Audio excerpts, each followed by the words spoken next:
Julia Boorstin, welcome to Inspired By. I'll do whatever it takes to be taken seriously, not treated like a little girl. And on many occasions, I was told I was a little girl by men who I was interviewing for Fortune magazine. The advice everyone gave me was keep your head down, do the work harder than your male colleagues. They're going to go out and have drinks and play squash with the bosses. And this is something a lot of people have been told, like, do the work, keep your head down, don't rock the boat. And I think I was less ambitious than I should have been. When you were going through these interviews, was there anyone in particular that really surprised you? And someone like Gwyneth Paltrow, whose story has been told so many times. Yeah. We've all read so many interviews, and talking to her, I was really surprised. Hearing her thinking about her leadership style, her approach, what makes her successful. Even that was a big surprise. Or Hello Sunshine, Reese Witherspoon's company. All of that was a surprise as well. Julia Boorstin, welcome to Inspired By. How are you? Thank you so much for having me, Chloe. It's great to be here. So I'm really glad, Julia, because we've had this talk planned for a little while. We originally actually met in the UK in London when you were coming to an event at Albright, where I was in the audience and you were being interviewed, and you're talking about your incredible book, When Women Lead. Now, I've got loads of questions on the book. I read it and cover to cover, and you've interviewed some incredible people in the journey of writing a book. But before we talk about that and them, I want to talk a little bit about you and find out a bit more about you. So I read in your book that you've been an on-air reporter since 2006. That's a while. It's been a long time. It's been a long time. And I actually did some TV before that. When I first started out as a magazine reporter, I was doing some TV on the side for CNN, but I've been working for CNBC since 2006. And everyone says it's so weird to have the same job for so long. But I actually feel like my job has evolved and changed, in part because the subject matter continues to change. I cover media and technology, and these two fields have really converged, and we see the landscape changing so much every year, even every day. So I feel like the subject matter is really different than it was even a couple of years ago. I cover artificial intelligence. No one was really talking about that a couple of years ago. So it's just been fascinating to watch the subject matter change, and also the medium changes. When I started out, I was just appearing on TV.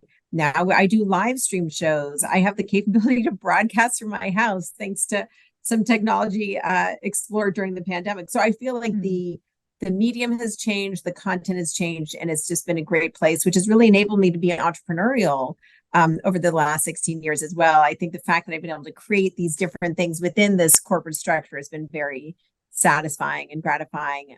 One of the things I'm most proud of is I created the Disruptor 50 list 11 years ago. And this list highlights the 50 startups that are really challenging the status quo and the big public incumbents, and also really just driving change in the way technology is impacting all these different industries. So that's something that I could do within the structure of CNBC, but it's really changed the nature of my job. Wow. And I find that fascinating, Julia, because you've had so much freedom almost inside a huge, huge organization. And I'm curious, before we touch on that, what attracted you to get into TV, reporting, print media, broadcast media, right way back when? Well, my interest was always in writing and journalism. So I worked on the newspaper in high school. I worked on the newspaper in college. It was just something that I always I loved, and I felt like I really understood the way journalism worked and also its potential impact. And I loved in college being on the school newspaper and feeling like we could have a voice in what happened at the university. So that was really gratifying. And then I sort of thought I would go on and have a career in public policy. I was thinking about going to law school. I was going to go get a master's in international relations. But I thought first I'll take a year and go work in a magazine in New York. At the time, a bunch of my friends were leaving. I went to Princeton, which is close to New York. We were leaving. A lot of people were moving to New York. And so I ended up applying to a bunch of magazines and newspapers. And the best job I got was at Fortune magazine. Elsewhere, I would have been writing captions, or I would have been doing fact checking, but at Fortune, it was a reporter job. And I thought, I'll try this out for a year and see how it goes. And I really fell in love with it. And what I really found was that the business journalism lens enabled me to tell stories about people, about social trends, about society and culture, but through this business lens, which is very serious. There's something about the business world where there are hard numbers, there's data that's attached to things. It's not just about feelings and publicity and pop culture. It's really about hard facts.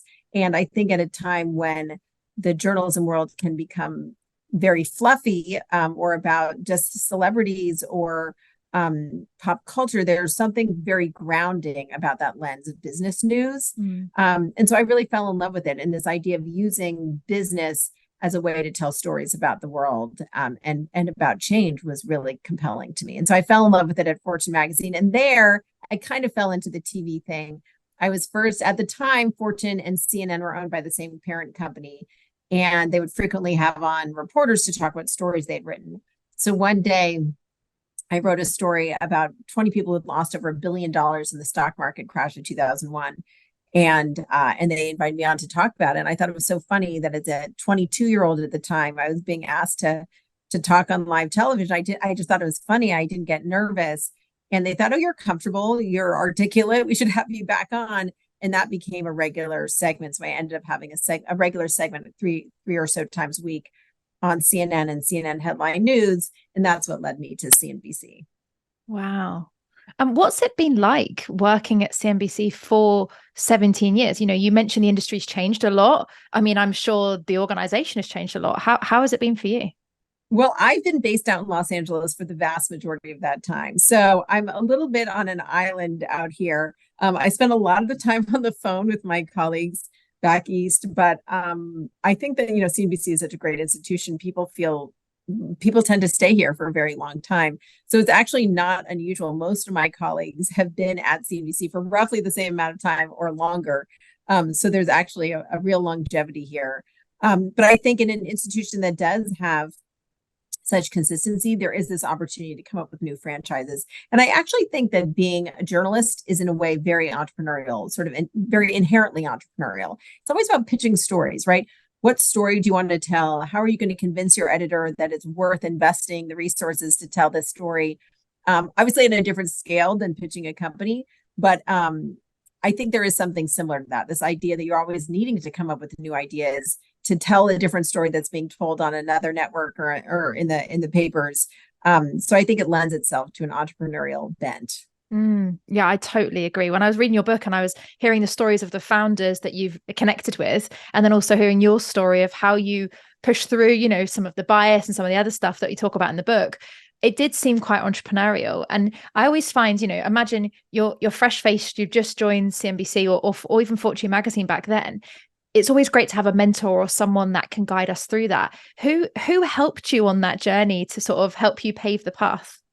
Well, it's interesting because when I started off at Fortune magazine, I was assigned to work with this writer who was an editor at large, and his name was Andy Serwer. Then went on to become editor in chief of Fortune magazine. He was at Yahoo. Now he's at Barron's, and I felt like I was apprenticed to an ultimate sort of legend in journalism. And I got to really learn from him, and I got to ask him advice. And that was the benefit, is I worked really hard doing interviews for him and doing research for him. And I earned his respect. And as a result, he would give me advice, and he really would push me. And so he was a great asset to have. His ear was really helpful to me as I navigated Fortune magazine and even the transition to television. And I have to say, at CNBC, I just feel so lucky to have colleagues who I can call upon for help and advice. And especially being 3,000 miles away, whether it's my colleagues in San Francisco, I'm up and down to San Francisco very frequently. I work very closely with my colleagues up there, and also the bureau chief. And then my colleagues back east, I'm a big believer in brainstorming. I think for me, it's really important to say my ideas out loud, to share my ideas on whether it's in emails or in meetings, and to have that constant conversation, because it pushes me to think differently, which is also something that came up in the book. But so I spent a lot of time on the phone with my colleagues back east, and I have many of my colleagues who I've worked with the whole time I've been at CNBC. I feel like they know me, they know my strengths, and they know my weaknesses. And that sort of real understanding of who I am and who they are can enable them to really push me to be better at what I do. Yeah, I think it's so handy, isn't it, having people that you can trust that will also say, Julia, that's a great idea, or that's not quite on it. But how did you find that in the media industry? Because for someone who's not inside the media industry, I mean, I work very closely with it. we see from the outside in that it's like, ruthless, everyone's really harsh to each other, one thing on camera, one thing off camera. Was it really like that? Or is that just what we see in TV and in the movies? I think in TV and movies, you also see real friendships, right? And I think that the reality is that the more we define our niche and our areas of expertise, I feel very grateful I have my niche, my area of expertise, because it means that I'm different from my colleagues and I don't need to think about being cutthroat because we each do our own thing. And I think about whether it's like one of the anchors who's also an expert in tech, John Ford, he and I are very different, but we are great on camera together and we're great when we're brainstorming because we understand each other's strengths. And so when I started out, there was and this was back in 2006. I remember there was a senior woman who made some snide comments about me and one of my female colleagues. And she said, you girls shouldn't be friends. You should hate each other. You should be out to get each other. And she and I were my friend and I were like, we're not going to play by that game. Like, we're not going to play that game. That's like not useful to either one of us to have that kind of negative energy. And so I do feel like women of my generation are very much looking to succeed without having it to be cutthroat. And that's just not, that's just not how I operate. And actually, I think there's something fun about going and doing my own thing and creating these new projects, whether it's Closing the Gap, which is an initiative I started around covering companies and individuals that are closing gender and diversity gaps, or the Disruptor 50. It's because it's creative. It's not destructive, right? I don't want to succeed at someone else's. I don't want someone else to have to fail in order for me to succeed. I feel like that's bad juju. It's just not good karma. It's not the way I want to operate in the world. And I have found that especially in reporting my book, women were so eager to help other women. And they would say, don't talk to me, talk to this amazing entrepreneur I just met, or my story's been told too much. Like, who you really should be shining the spotlight on is this woman. And I think there's something about that generosity that I think there's a sense now that we can operate with that kind of generosity in our work. And I also think, frankly, being at a place where there isn't a lot of turnover, people know that I'm in it for the long haul. And so, my colleagues and I have known each other for years, and it's a real advantage. Yeah, definitely. I love that though, because a lot of people get competitive, almost like there's not enough to go around. Whereas the generosity approach is exactly, it's more like there's plenty, there's enough for all of us. We can all succeed and we can help each other up if we fall down, and that sort of teamwork, even though you're kind of in your own lane and in your own niche. Yeah. And I actually think the more you understand what your strengths and weaknesses are, the more you can feel that confidence and feel like you can be generous. And there's some great data that I write about in my book, When Women Lead, about this idea that you don't want to have a scarcity mindset. You want to have a mindset of abundance, because then you won't make bad decisions. And if you feel confident that there is enough attention or enough relationships or enough whatever it is to go around, you can make wiser decisions based on that. And so when I found that research, I was like, oh, this makes sense and this resonates. You don't want to be operating from a position of scarcity, because then you're going to be making decisions for a near-term win that are going to end up backfiring over the long term. Yeah, exactly. Now, I just want to interrupt this episode with something really exciting I want to share with you.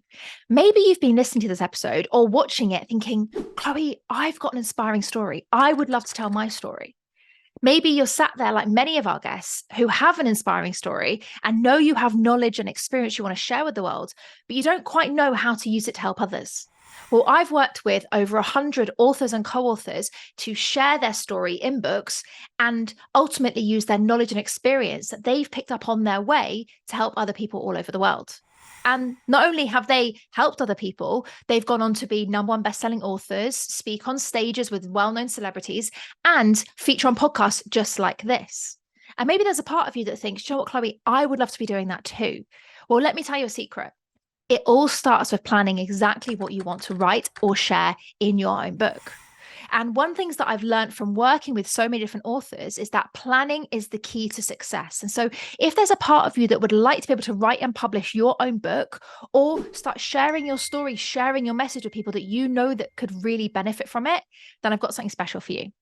I've come up with a planner that I've used to work with all of my authors so far that helps you to get your stories out of your head and onto paper and ultimately into a published book. Now, normally that's only for our paying clients, but I'm going to be making it available as a gift to you as a loyal listener and follower of the Inspired by Show. So if you want to learn how to write your story, learn how to get your book out of your head onto paper and plan your best-selling book, then you can get access to this planner for free. All you got to do, go to www.inspiredbybooks.co.uk/planner, or to make it easier, I've popped the link in the description for you today. So click the link, enter your details, and get access to this writing planner now. I cannot wait to hear what book idea you've come up with. Now, back to the episode. And there were so many findings in your book about, a lot of the women that you interviewed, a lot of the stories that they shared. And, one of the things that I found fascinating, Julia, was actually early in your book where you talk about your own experience of the first sort of journey into the media industry. Where did you find yourself having to change, or did you try and sort of mold into what you thought it would have to be? Well, I think that part of my journey is what a lot of women go through when they enter the workforce. And I actually think it's become less bad than it was when I started my career in the early 2000s. When I entered the working world, first as a reporter at Fortune magazine, what I found was everything was very male dominated. Men held most of the positions of power. The women who did happen to hold positions of power felt frequently like they had to act like men, and like they didn't want to help the younger women because there was a limited number of spots for the women in power. And so they again were operating with scarcity and didn't want to help the women behind them. I think that has changed dramatically. And you even see it in the fact that women understand that there can be room for more than one of us now. So we want to help the women behind us because we will be more successful if we have more women around us and not just room for one. But I remember feeling very much like the advice everyone gave me was keep your head down, do the work harder than your male colleagues. They're going to go out and have drinks and play squash with the bosses and go out to baseball games, and you're going to stay there, and you're not going to be going out for bourbon, but you're going to do the work and just work extra hard. And this is something a lot of people have been told, like, do the work, keep your head down, don't rock the boat. And as a result, I tried to just sort of like go along with the flow. And I think I was less ambitious than I should have been. And I think I was also more careful because I was so afraid of doing the wrong thing. And also I wanted to be taken seriously. And I was like, I'll do whatever it takes to be taken seriously, not treated like a little girl. And on many occasions, I was told I was a little girl by men who I was interviewing for Fortune magazine. I'm like, I'm not a little girl. I guess I may be 22 years old, but I've done my homework. So I found that I compensated for that discomfort that I've often anticipated and did end up coming by just over preparing. And over preparing became my safety net. But I still didn't have the confidence that I should have in the fact that I deserved to be there. Because I was told by everyone that I had to just keep my head down and not rock the boat. And so as a result, I saw my male colleagues going out and having drinks, playing squash or tennis with our male bosses. And then they happened to get assignments that came out of that. And it wasn't malicious. It wasn't like they're like, oh, let's exclude Julia from these conversations. Just, one thing leads to another. You're having a conversation. They're like, what about this idea? What about that idea? So I very much had to come to grips with this world that existed that was not fair and was not meritocratic.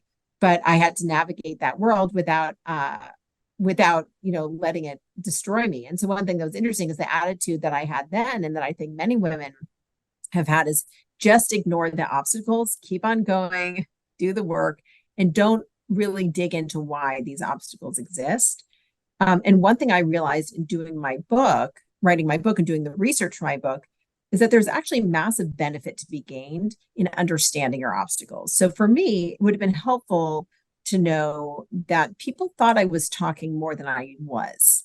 And when people said, oh, you talk too much, I wasn't actually talking too much. But that's the perception, that women talk more than they do. Or when I was given feedback on my style rather than my substance, and it wasn't that I had done something wrong, but that typically women are more likely to get feedback on their style rather than on the substance of their work. And guess what? That's a double whammy in terms of why that's bad for women. You're missing out on the feedback on your substance. That's what you should be getting feedback on. And maybe the feedback on your style, maybe you're too loud, or maybe you talk too much, or maybe you're too harsh, or I think about all the names I was called when I was just trying to be taken seriously, that I feel like it's sort of a double negative for women. So I think what I realized is that the way I was operating, which is putting my head down and doing the work, I was missing out on my own ability to process the world around me as being the result of these social structures that have existed forever. And if I had really understood why I was getting the feedback I was, or what was holding me back, I would have been able to overcome it. So part of what I do in the books, I try to lay out what these obstacles are so that you don't take them personally. So it's not an emotional thing. You're like, oh, he just has this assumption about me because this is what he was raised to believe. Or when I don't act in a way that's warm and nurturing, and I'm not the one who's bringing in the birthday cake for the party at work, then they think I'm violating some stereotype of how women are supposed to behave. So I think just having that knowledge, rather than ignoring it, embracing that knowledge is empowering, I think is really important. It's really helped me since I've learned all these points that I write about in the book, and I wish I'd known about them earlier. Yeah, I totally agree. When I was reading it, I was like, oh my gosh, a lot of it makes sense for a lot of women. Anyone that's reading it, if you haven't read it or not, when you get to reading it, sometimes it just makes sense. You're like, oh, that's why I had that experience. Or I've actually lived and breathed that particular interview. Like when you were interviewing some of the people, I was like, that was my life in the corporate world. I was like that when I made director at too young, and I was told I was too young for the role. And I can totally relate to it. And I think, but don't you think there's something that's a relief about that when you're like, oh, I'm not alone. It's not my fault. Yeah, exactly. And also a lot of the people you interview, Julia, in the book are not just incredibly inspiring, but quite well-known people. So when I was reading it, I was like, oh my gosh, it's not just a normal person sat like me who's experienced that. Like if people who can be that successful and achieve that much, like yourself, can go through that, then actually, we're all normal, quote unquote. Yeah. Yeah. And I really, with the book, wanted to have a mix of people who you've heard of and about, who are quite well known, whether it's Gwyneth Paltrow or the founder of Bumble, Whitney Wolford, telling stories about them that you didn't know, plus writing stories about people you've never heard of but are really amazing. And that you're like, oh my gosh, I've never heard of this woman. How have I never heard of her? She's phenomenal. So I think it's that combination, and showing the universality of what we have to navigate, but also the fact that you can succeed in lots of different ways. And one thing that I found as a business journalist over the years is that there is a stereotype of what a leader looks like, a stereotype of what a CEO looks like. And it is a white man. That is the stereotype. There's the guy in a hoodie in Silicon Valley. There's a man in a suit in Wall Street. And that is the dominant stereotype of leadership. When people are rare in certain roles, they draw added scrutiny and criticism. And the data around that is mind-blowing. People tend to be more underestimated the more rare they are in a certain role. And I have a fabulous study about this in the book that I love so much, about jockeys, comparing jockeys and horse races, because it really encapsulates it. But to me, that idea of if you're rare, you're going to be criticized, and you're also going to be underestimated. That's important to understand, but it's also important to understand that you can succeed by being yourself, and you don't have to fit yourself into this box and try to emulate that stereotype. And the women who succeeded did so on their own terms by figuring out who they are, really knowing who they are, what they were good at, and how to use those skill sets to navigate their company, their world, their industry in a way that was actually authentic to them. And I think once you strip away all that energy spent trying to be someone you're not, then you're really liberated and really able to succeed. Yeah, you're right. And it's like finding those things that are like your genius or your sparkle, and being like, that's what I'm really good at, and that's what I'm going to hone in on. And I often find women, I don't know if you've experienced this, Julia, where they know that we're up against it, or we've got this stereotype, and so they go the other way and they blame it or they criticize it. And for me, it's like, that's the world we live in. And obviously we're all doing our best to change that now, but what can we leverage it for? What can we do? How can we take ownership of, this is my strengths. I know I've got that obstacle, but what am I going to do anyway?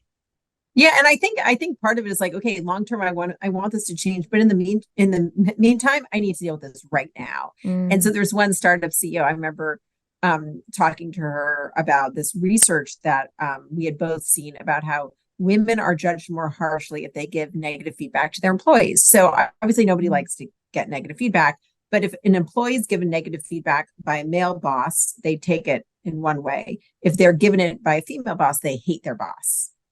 And so it all of a sudden puts that female boss, who of course has to give negative feedback, everyone has to give negative feedback if you're a boss, at a disadvantage. And so I was talking to her about this and how she manages this kind of thing. She said, look, long term, I hope that changes. because this is Kim Masters from Cluster. I'm sorry, Kim Taylor from Cluster. She said, yes, of course, I hope that changes.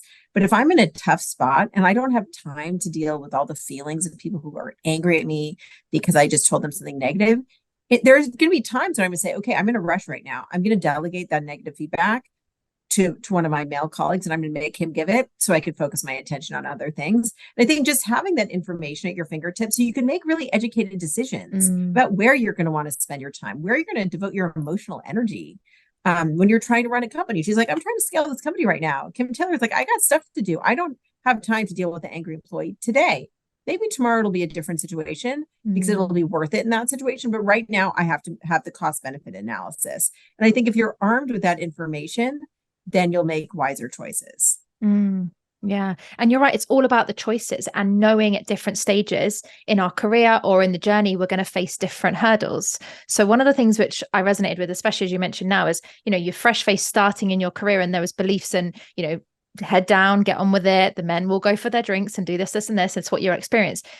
Did you find when you transitioned out of the she's too young moment, the next part of your career is more success, families, other priorities. Did you find the stereotypes or the judgments changed on that journey, or did it ever get easier? Oh, there are lots of different stereotypes. I mean, when I was pregnant with my first child, I was at CNBC at the time. I was on camera, visibly pregnant. And I remember sitting down for interviews. I had my huge belly and like, it was, there was no hiding my pregnancy. And there was plenty of inappropriate things that happened. I remember multiple men I interviewed who would like run over, like come over to the interview and like, I'm sitting there, I can't move, right? I'm wearing a microphone, I'm not going anywhere. And they would like touch my stomach, touch my belly. And I'd be like, this is just like not appropriate. But I would have to keep it together because I was going to go on live television. I wasn't going to let that throw me off. But as many people said, oh, I assume you're not going to come back to work. You couldn't possibly want to do your job after you've had kids. And I would think to myself, I love my job. Of course, I'm going to want to do my job. What do you mean? I just have to figure it out.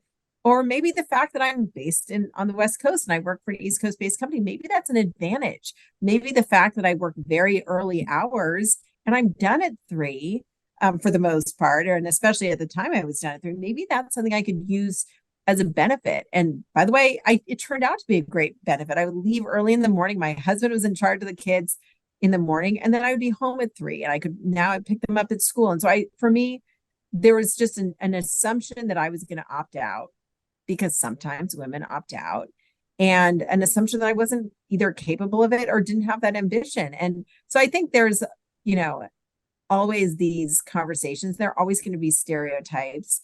But I think things are getting better. I think that the more examples there are, whether it's working women or female CEOs, I think we just need to have those examples out there. So not just for the women, but so men understand that I can be a working mother on TV at 5 a.m. and at whatever, or for them to understand that this is what CEOs look like. One reason I wrote my book is for men to understand that this is what success stories look like. They look like diverse women. And these are some examples. So yes, plenty of different stereotypes. I do feel like they have been diminished over time. And I do think there was something about the Me Too Times That movement of 2017, 2018 really raised some awareness of the fact that you can't say these things anymore. And I have a friend who, Jessica Yellen, who's has a great news platform called News Not Noise. I recommend it highly. She was the senior White House correspondent for CNN for many years, and she'd be interviewing people and they would say inappropriate things to her. And so she and I were talking about how you respond to that. And this is like up until a couple of years ago. And she would say, I don't think you can say that to me anymore. And gee, with like a little laugh, like, gee, I don't think you're allowed to say that anymore. This idea that like we can acknowledge now that what you said is inappropriate, but I'm not going to make a big deal out of it and we're going to move on. So sort of like creating a coping mechanism that doesn't take her emotional energy. Yeah, I think that's the key, isn't it? It's not to rise to it, but like you say, now we don't have to pretend accidentally that we're just going to pretend it didn't happen. We can. You don't have to pretend it didn't happen, but you have to figure out how to deal with it in a way that's not going to bring yourself down. Like to me, I always felt like I had to internalize things so as I didn't rock the boat. But now it's like, oh, I can acknowledge it in a way that doesn't impact me and throw me off course. Yeah, I think it's so interesting. And I'm curious, Julia, you mentioned about the benefits that a lot of women have. We're not male slating right now for anyone who's watching or listening. We're not anti-men. I totally agree with you, Julia. I think actually a lot of men can benefit from reading your book and learning a lot about the women. I really wrote the book for men to read just as much as women. Yeah. It's written that way. It does come across like you're not slating, you're not, I know you interviewed some men as well and you've got lots of different stories to share. It does come across as if it's written for both to understand it from both perspectives. Yeah, and look, my audience on CNBC is largely male. We have more male audience on watching CNBC than we do a female audience. And for me, what I think is really important is to share these other stories. And the real argument of the book for men to read it is that there is a missed financial opportunity. If female founders tend to outperform, there's a lot of data showing female CEOs yield higher returns in the years after they're appointed. There's so many different financial arguments for investing in diversity, and yet it doesn't happen very often. So my argument is understand the numbers, see the examples, and use all of this information to strip away the bias that we all have, and to strip away from this sort of this impulse to pattern match, to look for the next Mark Zuckerberg or the next Jamie Dimon, or these, just to perpetuate these cycles, and use that as an opportunity to unlock more financial value.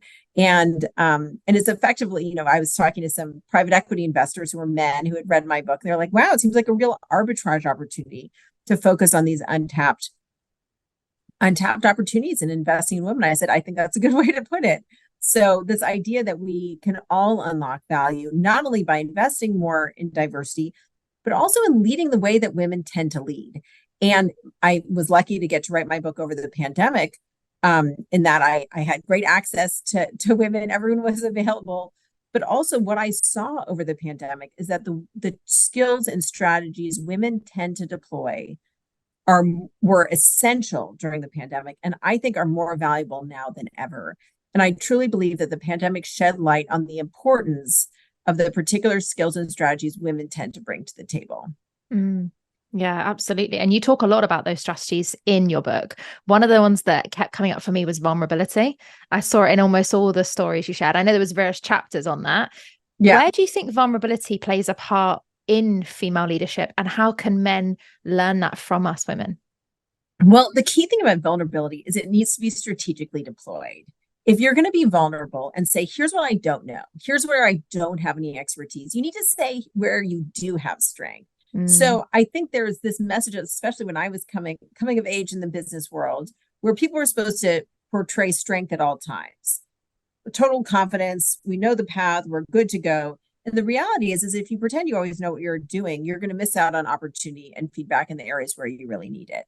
So a number of women I talked to said that they strategically deployed vulnerability to invite collaboration.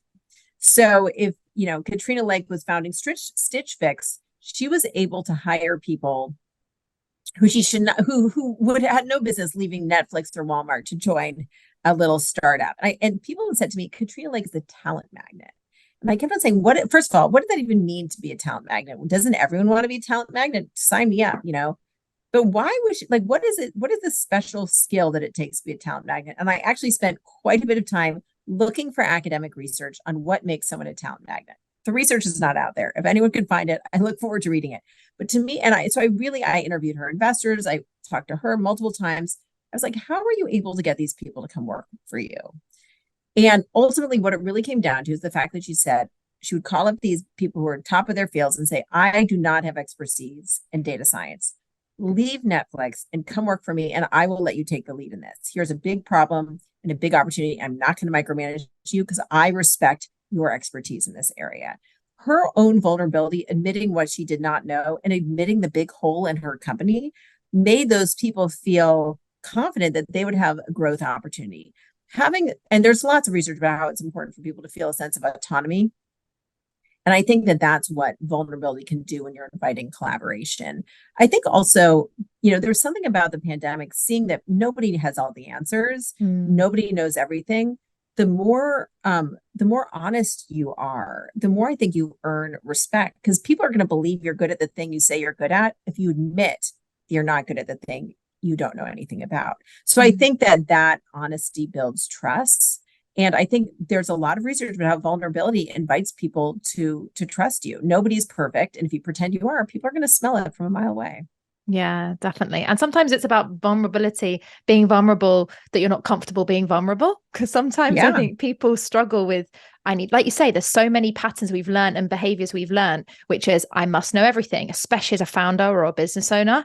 I must do everything right. I must be the expert in this. If I don't know the answer, people will judge me, especially when a lot of women already feel like they're being judged in the minority. Yeah.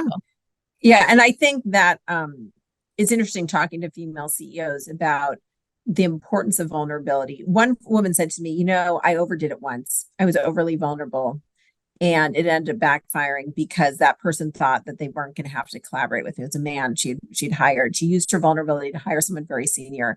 And she said it backfired because I didn't establish with him what my areas of strength were. So I think anything where you're performing it, whether you're performing competence or you're performing vulnerability, it's going to fail. I think it all comes down to authenticity. And the truth is, of course, everyone has their weaknesses. I think the vulnerability is just admitting who you are and what you have to learn. That's, I think, why it's like it all has to be authentic. Yeah, I love it. And there were so many things, Julia, in the book that I found really fascinating, were surprises to me. When you first set out to write the book, you probably had a vision of what you were hoping for, or, some lessons you thought would come out. What surprised you with your findings and the interviews that you did in the book? It was all a big surprise. And it was really just such a fabulous, I'm so grateful for the experience of writing this book. At first, I just wanted to tell the stories of women who had defied the odds. I was so impressed by some of these women I'd met. I was so struck by the crazy data that women draw 3% of all venture capital funding. And I thought to myself, I've met these women who've defied those crazy odds. I've met the women who've done what seems impossible considering all the challenges they faced. And I'm so inspired by them. I'm just dying to tell their stories. I want everyone to hear their stories. So it started out with that impulse. But the more women I interviewed, the more I realized it wasn't going to be enough just to tell their stories. I needed to explain how they had done it, how they had managed to defy those odds. What are the lessons that we could each learn from them? Anyone, male or female, could learn from them. And why was it that their strategies, which are different than men's strategies, are so effective right now? So the stories ended up, I didn't realize this would be as much of a research project as it was. So the stories led me to read about 300 academic studies. And I just would go down these rabbit holes. I would finish interviews. I'd go through the transcripts. I'd pick out key themes: empathy, vulnerability, gratitude, communal leadership. And then I'd have this big whiteboard or this, giant, it looks like whiteboard, but pieces of paper. I'd write down all these themes. And then I'd look for research on each of these, research explaining why those skills and strategies are very good for leadership, but also research explaining why women are more likely to deploy those. So the stories led to the research, led to the sort of the synthesis of it, and really an argument in favor of the financial advantages of not only leading differently, but also really considering the financial advantages of diversity, both in terms of gender, but all types of diversity, because gender diversity is sort of the first thing that's being researched right now, but there's so much other research about all the advantages of diversity. Yeah, and you're right. Gender is only one piece, and there are obviously lots of facets of that. There are lots of facets of lots of others. It was impossible for me to look at gender diversity without also looking at racial diversity, diversity of thought, and there's a lot of research that touches on that as well. Yeah, exactly. Fascinating. And Julia, obviously you've gone on this journey, as you said, one big surprise, lots of people you've interviewed. How has, since writing this book, changed either how you work in your role now, how you interview now? Has it changed it at all? Oh, absolutely. I feel so much less afraid. I think I didn't even realize how afraid I was of messing up, of failing, of making a mistake. And I think I thought that any mistake would be a failure. And obviously a failure seems like a really big deal. But I think I've realized now that it's worth taking risks because the upside is so huge and the potential for downside is just not as bad as I'd always thought. So I think I feel very much unfettered by my fears that had held me back. And I think it means that I'm trying to think bigger. I'm coming up with more ideas, more story ideas, trying to think sort of more creatively, and to really stop holding myself back. I think a lot of the research about navigating challenges has empowered me to think like, okay, if I'm coming up against a challenge, if it's in the organization or it's about getting through to someone, like, how can I understand that challenge differently? What is it that's really happening there?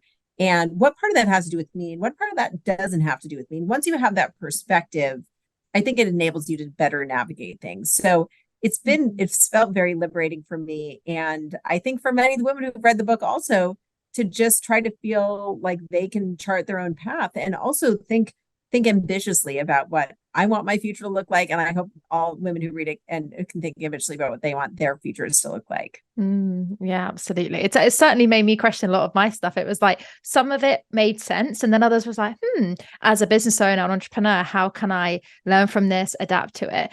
And I'm curious for you, Julia, you obviously interviewed a lot of people. Some of it didn't go in the book, obviously, because you had so many great interviews. How did you decide who to interview and how did you approach them? Because it's just an idea at one point, right? Did anyone just think, she's it's mad? an idea. I did decide to start the process by going to investors. I said investors who see hundreds and hundreds of companies, they invest in a smaller selection of them. They're a big filter, right? They get oftentimes thousands of companies that pitch them over their careers. So I went to investors and I said, tell me who are some of the most impressive, interesting women you've invested in, the ones that have really blown you away, whose stories you found are really compelling. So those investors led me to a lot of the people in the book. And then oftentimes women would recommend other women. And sometimes the women who didn't get into the book, they recommended people who I ended up talking to and having great interviews with. And sometimes the choice of who to include or didn't not include really came down to whether or not they really illustrated the point well, and also how much they were willing to share. A number of people said, I'll tell you my story off the record, but I don't want to tell it on the record. I don't want to share something so personal. And I also don't want to maybe even put a target on my back. I do think there's a lot of concern that there's heightened criticism of female leaders, which I think we've all seen.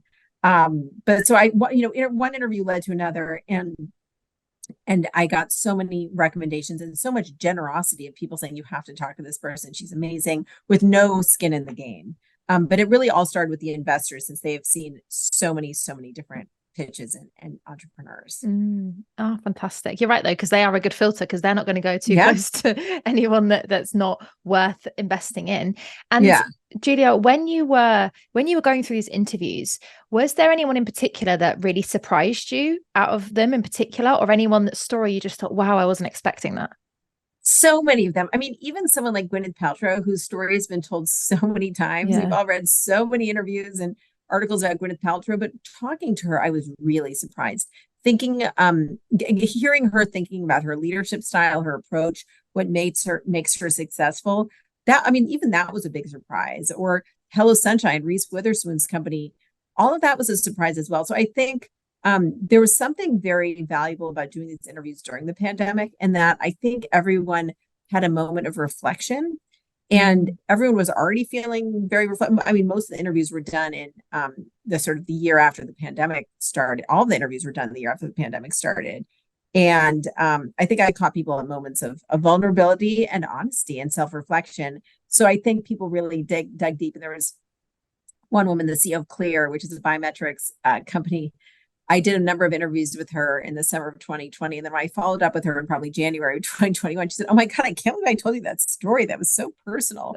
And I said, yes. And do you want me not to include? She said, no, it's okay. I just am surprised that I went there. So I think it was, I think people almost surprised themselves with their own honesty about their drive, their mission, their purpose. Purpose is something that came up a lot, and something that everyone was reconsidering during the pandemic.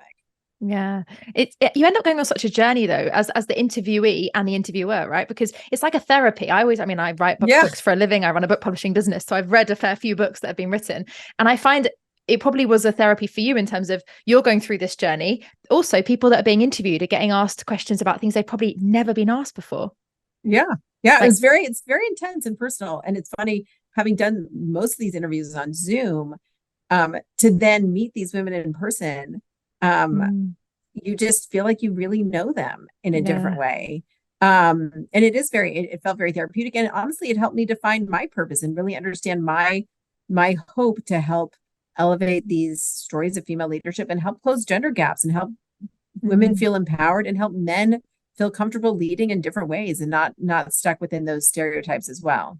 Yeah, it's such a beautiful mission that you're on, Julia, and it's even more inspiring to see what you're doing for women and also for men, because as we said, it's the men that really need to adapt. Now, I know we're tight for time, Julia, so my next question is more about what's next for you. You know, you've achieved a huge thing by writing this book. It was a project, a baby of yours for a while. What's next?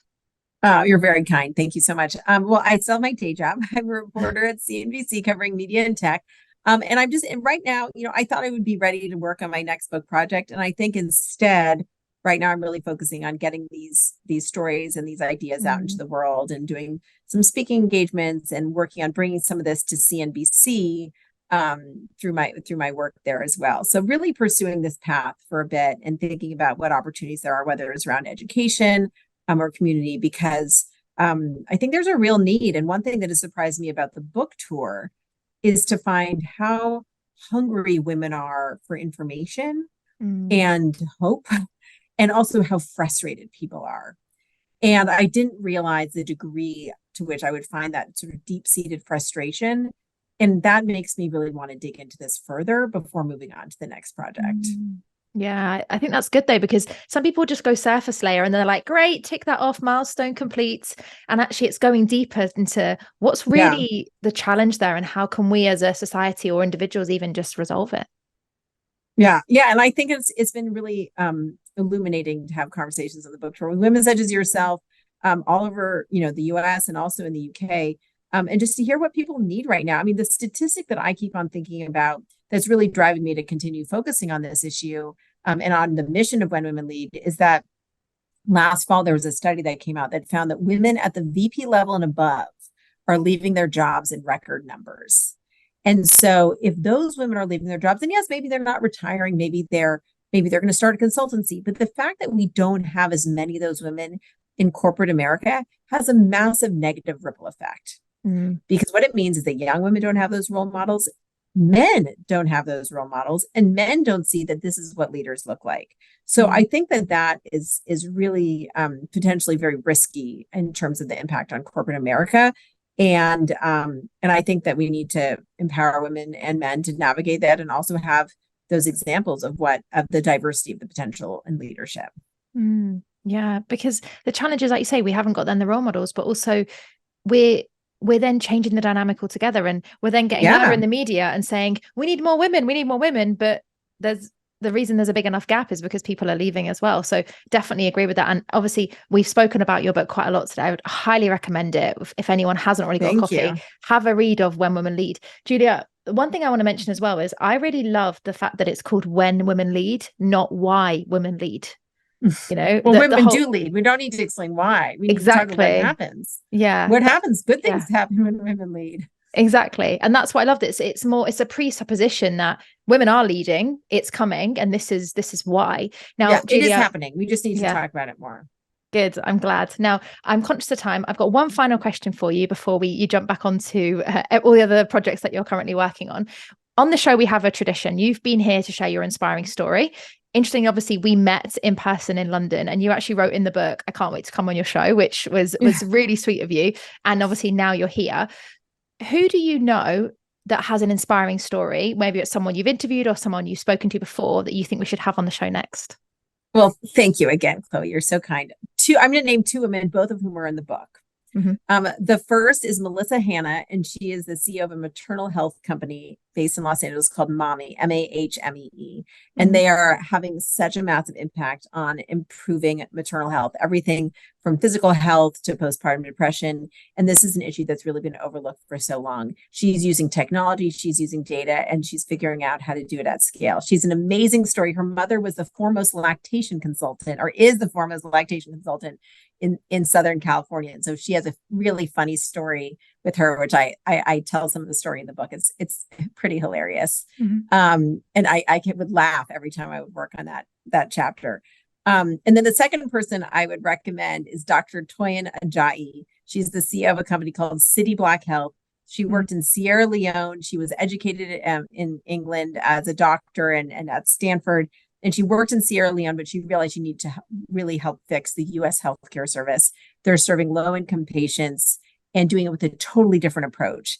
It's all about improving overall health, not thinking about putting a Band-Aid on the situation, but helping their patients with things, including social services, access to housing, with the understanding is that we really need to get to the root cause of what prevents people from becoming healthier. So she's phenomenal. Both those women are phenomenal. There's so many other amazing women in the book, but those are two whose stories I particularly loved. Oh, thank you so much. Well, we'll definitely be reaching out to them and seeing if they would be up for sharing their story on the Inspired by show. So thank you so much, Julia. It's been great. I'm so glad we finally managed to make this happen. Thank you so much, Chloe. I really appreciate it. No problem. And guys, I will make sure we have a link in the description or the show notes so you can get your copy of When Women Lead. Julia, thanks again. And we'll see you soon. Thanks so much, Chloe.